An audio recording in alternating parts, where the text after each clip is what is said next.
అలాగే మన జీవనశైలిని పెంచడం. జీవనశైలి అంటే మనకు ఉపాధి అవకాశాలు కల్పించడం ద్వారా మనం అభివృద్ధి పదంలోకి వెళ్ళడానికి ఇది అవకాశం కల్పిస్తుంది.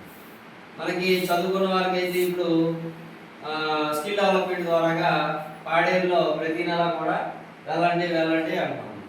అవునా? స్కిల్ డెవలప్మెంట్కి ఎంపిక చేస్తున్నాం కదా, అప్లై చేసుకుంటున్నారు కదా, మన దగ్గరికి వచ్చి మీ దగ్గరికి వచ్చి అప్లై చేసుకుంటే అక్కడ నిరుద్యోగం అంటే చదువుకోలేని వాళ్ళకి అయితే మనకి ఎలాగూ ఉంది. ఏది వివిజీ రామ్జీ, గతంలో దాన్ని ఏమనే వాళ్ళము జాతీయ గ్రామీణ ఉపాధి, మహాత్మా గాంధీ జాతీయ గ్రామీణ ఉపాధి హామీ పథకం అనేవాళ్ళు. ఇప్పుడు వివిజీ రామ్జీ అంటే ఇది పరిధినాల సంఖ్య కూడా ఇప్పుడు ఎంత 125 పరిధినాలు కల్పిస్తుంది. ఇది ఉంది.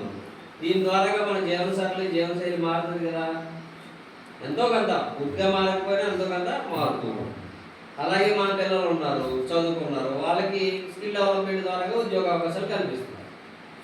అప్లై చేసుకోవచ్చు మన సచివాలయంలో.